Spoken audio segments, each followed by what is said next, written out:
Hello, welcome to my little humble kitchen. I'm here today to show you how I make the bread for the toddler class. I've been baking this recipe for 4 years, and so I know it by heart. I don't measure at all, but I'll try to give you some estimates, and I've also placed a link to the recipe so you can print it out and you'll have the measurements for the recipe. So let's get started. I'm going to show you the ingredients first. So here are the ingredients set up. I do recommend that if you're going to make this with your child, it's good to get everything set up ahead of time. So I have here, this is an optional ingredient, but it's some flaxseed meal. And I like to add it to my bread because it adds important omega-3 fatty acids and it makes the bread really kind of give it a nutty flavor. I use 2 kinds of flour, la farine en français. I have a whole grain, your wheat flour, your regular wheat flour. You can use bread flour, whole grain if you have that. And then I use an all-purpose white flour. You could also use white bread flour if you have that, but I just always use all-purpose. You'll need some salt, a very important yeast ingredient, la levure, some olive oil, l'huile d'olive, and maple syrup is my preferred sugar. You can also use honey. If you don't have either of those, you probably could use sugar. I don't usually do that, but the yeast is going to need to feed on something, some kind of sugar. And then you need some filtered water. So let's get started. You also, you will need 2 bowls. I use this larger bowl to mix my bread dough, and then I use a smaller, just another regular size bowl to let the dough rise. So the first thing I do is I take my measuring spoon and I measure 1 level tablespoon of yeast, and I put it in the large bowl. And then I've already heated this water up, but you want it warm to the touch, but not hot. So I usually put the water, which my recipe for the toddlers is 1 3/4 cup of water. I usually put in the microwave for about 45 seconds, but since different microwaves have different, heat, you will have to maybe just experiment with your finger. So I've put about 1/2 cup of the warm water in the bowl. You can see that. And you want the yeast nice and covered with the warm water.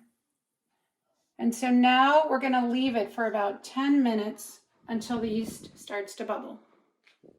So we've let the yeast rest for about 10 minutes. And if you want to come over and see what it looks like, it's got some bubbles, some nice bubbles in it. And that's what you want. You want it to have a few bubbles. And so I need to, my cat's getting in the way. During those 10 minutes, my water cooled down a little bit. So again, you just want to heat up your water just a little bit so that it is slightly warm to the touch. So I'm going to add the rest of the water to the yeast mixture. And then here's the part where I don't measure. But like I said, I have the recipe for you.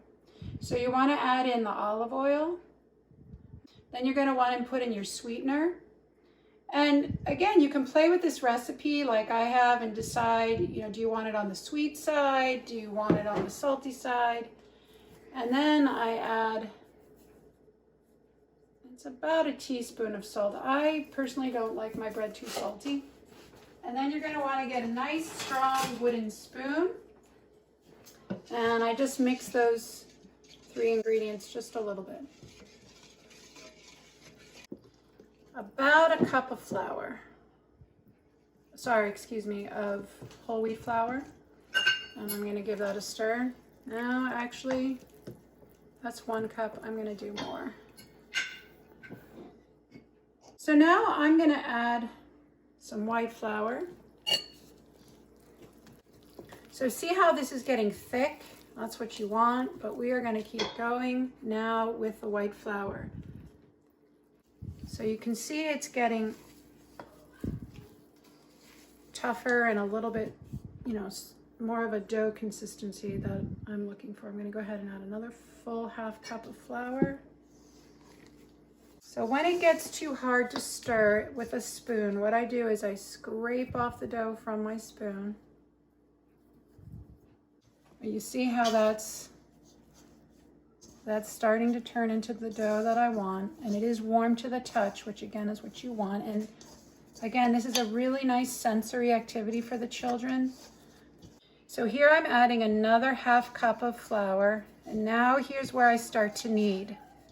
I find that now that I've made this so many times that I actually knead in the bowl, and it is just easier for me to clean up. But if you had maybe a butcher block, that's also really nice. That would actually be better for the children to knead it. This is just how I do it, but if you're doing this with your child, then you're going to want to take the dough out at this point and let them knead it on a flat surface. So you see that? Now what I want to show you is if I put my thumb inside, it kind of gives a little bit. So you don't want it too sticky, but you don't want it not too sticky, just like Goldilocks, not too hot, not too cold. So what I do now is I take my second bowl and I put just a little bit, maybe a teaspoon of olive oil in the bottom, excuse me. And you're just going to want to wipe, you know, with a cloth or your fingers, paper towel, you just want to spread that olive oil over the whole bowl. And then take your dough, place it in, give it just a little bit of a turn, and then turn it back over like that. And then you're going to want to take a dish towel and cover it. So now we're going to let it sit for about an hour. So we're back with my son Julian. Bonjour. Bonjour, here we are, and we're going to show you what the dough should look like after about 1 hour of rising. So it's almost doubled in size, which is about what you want. So Julian, go ahead and give it a nice punch. This is another part that the kids love to do. So I'm going to add a little more flour so I can work with it. And what I do with the children at this point is I give them a nice handful of dough. And this is the really fun part for the kids.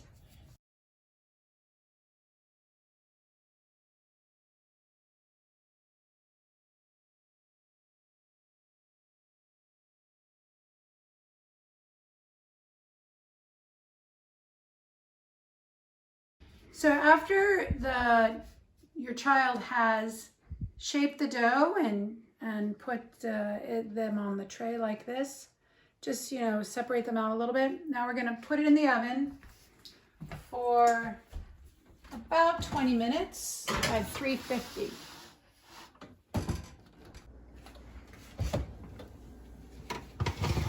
That smells delicious. C'est délicieux. So our bread is finished. I actually needed to give it an extra 5 minutes, so that was 25 minutes in the oven. And see how it's nicely browned on the top and a little bit browned on the bottom. And that's about what you want. You can cook it a little bit more if you like it crunchy, like Miss Lourdes does. But voila, le pain. I hope you've enjoyed my video. I've enjoyed making it with you. And if your French toddler is watching, je t'aime. Merci.